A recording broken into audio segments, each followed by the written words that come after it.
See, people who are watching me now on Facebook, they're seeing a guy who's, tussling his hair, adjusting his hair right now. It's not like I have a makeup man here. It's radio, for crying out loud. But in the modern era of radio, we record the show and we broadcast Tri-City Sports Now with moi, Marky Billson, your voice of choice for a new generation of Tri-City sports fans, on Facebook.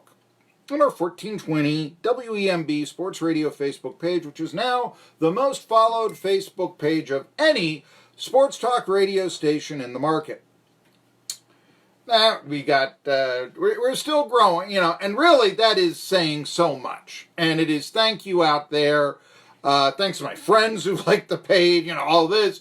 But really because, the competition, their signal right in the center of the Tri-Cities, ours off to the east, it's good signal in Irwin, it's good signal in Elizabethton, it's a good signal in Greenville, it's a good signal in Johnson City, and it's a good signal to a lot of trees in North Carolina. You get a little bit further, and we do get the idea, right? I can't get you in Kingsport, a GE Super Radio can, my 1973 Chevrolet Caprice Classic convertibles, all-transistor Delco radio, which used to be so good, cannot. Of course, now it doesn't get anything. I got to take it down to, somebody get repaired or whatever. Anyway, we want to thank you again from the bottom of our heart, because that is big. That's going to help us certainly continue to give you the programming and better programming. The more popular we get, and certainly we'll have more of the influence. And I would really like to think that there are a lot of people who are appreciating the fact that sports talk radio and really sports media around here, which, as you know, I have said for so long has at least seemed to be an extension of the publicity department of the teams or the athletes that they cover. Talked to one guy who doesn't like me in the sports media. I've never had an ill word with this guy. I've never spoken ill, but he's come at me a million times. Steve Wilmoth of TriCitySports.com. Okay. You really want to know? I don't see why I should suppress that. But anyway, he's come on me in social media a few times. All right, it goes with the territory, whatever. But I once asked him, because I used to write before Wilmoth took it over for TriCitySports.com. And I'm telling you right now, I wrote the most famous piece that they ever ran. And it was a dream of what ETSU football can be, or could have been, is actually what which you can still see if you do the right online. It's difficult to read, but you can still. They got more comments on that. It was on, this was back when they did a physical copy of the paper. It was on the front of it. They got more response for that than anything I ever saw. And it's a little bit out of the realm of what, yes, TriCitySports.com usually does, which is what? This Daniel Boone volleyball player is going to UVA Wise or something like that. That's what they do, which is legitimate journalism, don't get me wrong. In fact, I did a lot of that stuff, what I called local features, for 7 years for the Pittsburgh Post-Gazette. A lot of it was, you know me, I like a lot of hockey and all that. I covered a lot of hockey, and it was, this high school team won the state title. First time since 1976. I remember that. This, soccer player is doing quite well. So there's a lot of that local feature that they do. That's legitimate journalism. But it's also very feel-good. And I remember he once said, I said, what are you most proud of? And he said, well, I guess it's the publicity we give the kids. And that's fine. But he said, in this day and age, the, internet, ETSU or UT or whoever, they already have the game story on there. So we don't have to. How are we going to compete with that? Well, I'll tell you how you compete with that. You have a journalistic effort. That is so... I am an extension of the public relations department. If you can't see, and I know game stories, they're every game, it seems, is on the air these days. So do you need game stories? By the time you pick up the paper, you pretty much know who won. And that's an old thing. But the thing is, why do you pick up the paper for a quote-unquote game story in a newspaper? It's because it's not going to be the company line. It's because if somebody made an error, you're going to write that he made an error, not that he tried hard. That's why you listen to a sports talk show. And I'd like to think that Tri-City Sports Now with me, Marky Billson, is doing something that hasn't been done before, which is basically like just yesterday when I said, okay, the Titans are retiring Steve McNair and Eddie George's number. Steve McNair's number doesn't deserve to be retired. And really the fact that they're retiring those two numbers kind of shows how mediocre the Titans have been since moving to from Houston. If you really want to get right down to it. McNair is a nice quarterback, don't get me wrong, but especially when you consider the way he died, when you consider, he had 31,000 passing yards all time. I remember a playoff game, I think it was 2003, they were playing the Ravens. No, it wasn't 2003, it was 2000, I think. And I'm never a fan of putting in woozy starter over hot backup. And I remember McNair got hurt, and they put in O'Donnell, who everybody knows I'm a fan of. I'm the only fan of Neil O'Donnell, but I'm a fan of. And they put Neil O'Donnell in, and he started moving the offense, and as soon as McNair said, yeah, thank you for the smelling salts, I can go. Here we go. All right, here, drive stall. I'm a big fan of letting the backup continue that drive. Well, in today's day and age where we're paying Steve McNair to advance the team, and we're paying the backup quarterback, in this case Neil O'Donnell, to hold the clipboard, that wasn't necessarily what they were going to do. And so I think the worst player for that time was in. Heck, I can remember when the Titans were in 8-8-ness, there's a word, and it was O'Donnell who took a 1-1 team, led them to 4 straight victories and 5-1, and that propelled them to their only Super Bowl not victory, but appearance. If you can recall that, back in '99. It was the spark that O'Donnell gave him. And then McNair took over and, basically continued the course. I've always wondered if McNair didn't go down in '99, if it would have still been 8-8-ness for the Titans. I'm not sure it wouldn't have been. Anyway, that's ancient history now. But yeah, who's going to say out there, oh no, McNair doesn't deserve to have his number retired? Come on. People will try to say that should be in the Hall of Fame. Really? Steve McNair in the Hall of Fame? Really? Who else? Wayne Terwilliger in Cooperstown? There's a name from the past. I mean, and nobody knew who it was. That's why I used it, unless you were probably a senior citizen, and he was one of those guys that you would get a plug nickel baseball card of, hoping for a Mays or a Mantle or someone like that. All right, today's show. Josh Brown, Nakahoma Nation. He's coming up at 1:30 to talk about the first place Atlanta Braves. They just swept the Buccos. There you go. Now they're a game and a half ahead of the Pirates. And they get into really, a tough series coming up. We'll talk about that at 1:30. Brian Snitker got kicked out of last night's ball game, by the way. You see that? Yeah, and it's like, what is the strike zone? That was the question. 1 o'clock, I'm going to talk to Jerry Bonkowski, the right rev of speed, or the right rev of rev, because no NASCAR race. But you know what there is? Thunder Valley. And he knows just as much about the NHRA as he does NASCAR, so he's going to have to carry this one, baby. But we'll be talking about that. That's the event of the time. That's the event of the day. Now, another thing we'll talk to Josh Brown about is the name of the ballpark. It's SunTrust Park, at least for the time being, because if you've been reading the financial section of the newspaper, you know that SunTrust and BB&T Bank, they're merging, they're becoming Truist. So does that mean SunTrust Park becomes Truist Park?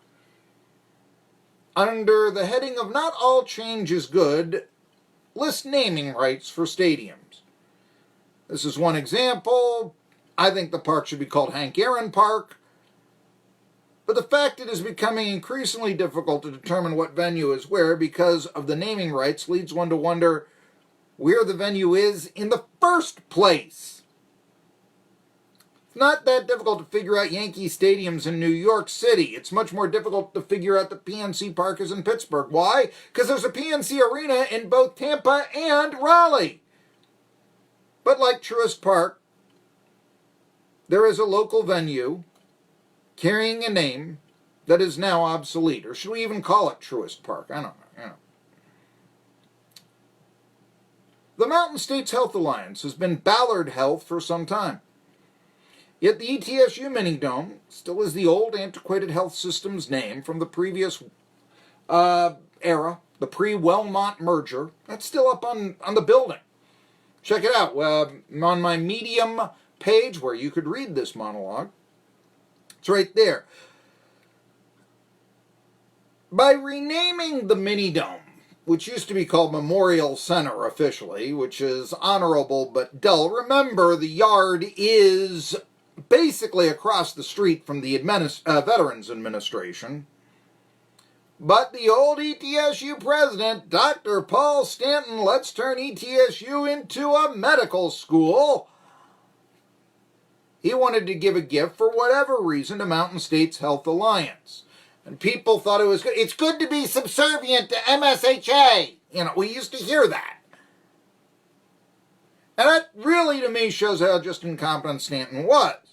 He thought it was best with the building practically across the street from the Veterans Administration, take Memorial Center off, and for absolutely nothing, we're just going to give naming rights to Mountain States Health Alliance, which are still up on the building. Don't honor the veterans. Don't honor a great ETSU athletic figure. For absolutely nothing, honor a health system. That's going to polarize anybody who thinks their health care isn't up to snuff, which basically is everybody. Now, is it any wonder that the Minidome, which really is, the most famous building in Johnson City, for better or worse, is it any surprise, therefore, when this is what's happening, this started the decline of the arena, and that's why it no longer houses ETSU sports? Now it's time. It's just time. All you got to do is hire some painters, get the old paint out, cover up the obsolete name. Officially restore it to Memorial Center. That's what I'd do, unless you want to call it John Robert Bell Center. Because he was the one who really pushed for it to be built back in the 70s.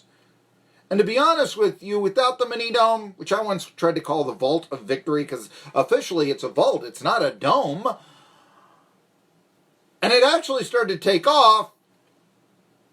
But then when Mullins and Stanton, they stopped, they dropped football. I said, this probably isn't a good thing to call this place the Vault of Victory anymore. Especially when you've got a two-time NCAA tournament team dropping to 7-19 against D1 competition. That's probably a good thing to just, take that name away and all that until, and by the time ETSU could get their ducks in a row, so to speak, they were playing at Freedom Hall and they built a new football stadium and all that. So who cared if Memorial Center was Memorial Center or the Minidome or the Vault of Victory? Just go with Minidome. That's what everybody knows. You're not going to rename it, and people around here probably aren't ever going to know what the difference between a dome and a vault is anyway. Isn't a vault in a bank? Well, that's one definition of the word. You go to etsubucks.com, by the way. They now list the name of the place as the ETSU Athletic Center. It's a practice facility now. Call it after, name it Keith Jennings Arena. I mean, I would have no problem with that. He was the greatest player ever to play there. Why not? Whatever decision's made, though, the longer Mountain States Health Alliance remains on the side of the building, you know what it looks like? Looks like some sort of decrepit, bar that has a neon sign up that only half of it lights up and goes, Remember the horror movie Motel Hell? That was because the name was the Motel Hello. But the O was out, so it became Motel Hell, and the owner, tried to kill the people that stayed there, and because he was, a cannibal. It was a Farmer Vincent's Meats. That was Motel Hell. Okay, yeah. Remember that movie?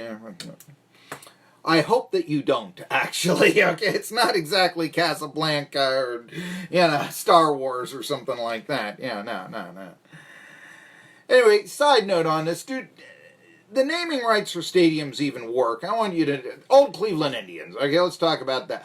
They move into what was then Jacobs Field in 94. They win for the first time in years, and they sell out 455 straight games. That was a baseball record until the Red Sox broke it, because the Red Sox have a smaller venue in Fenway Park and all of this stuff. And that's... Okay, whatever.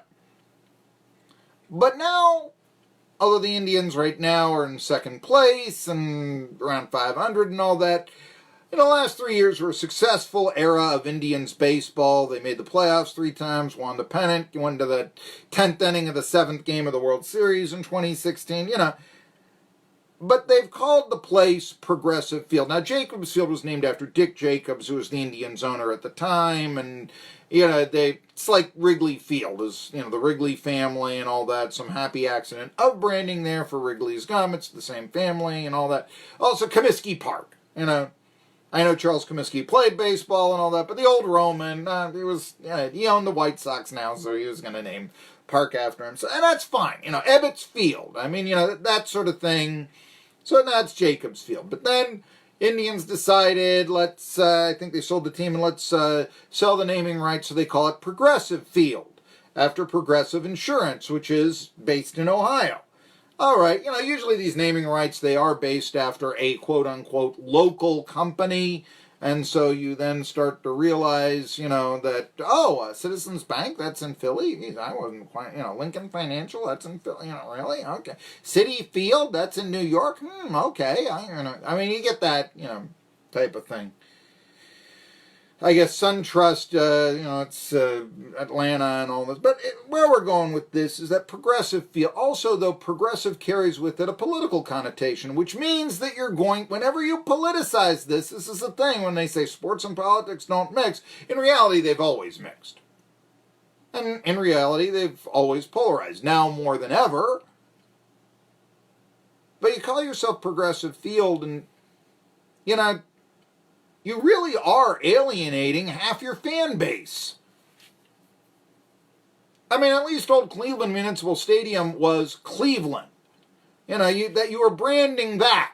So there wasn't, Milwaukee County Stadium. It's now Miller Park. Most people, I think, can figure, Miller, that's Milwaukee. I get that, okay. That's one of the better naming things. But, you figured out, hey, wow, Fulton County Stadium. Did you know that Atlanta was in Fulton County? Really? That's the name of the... Wow. Oakland Alameda Coliseum. Oh, it must be Alameda County. Yes, it is.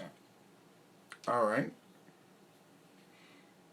But like I said, Cleveland Municipal Stadium, that said Cleveland. That's fine. Okay, Progressive Field at best. Even if I didn't take that to be political, because a lot of people will.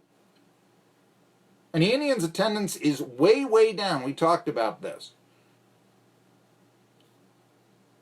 And one of the reasons why they probably aren't when they're winning and not drawing like they used to? Yeah.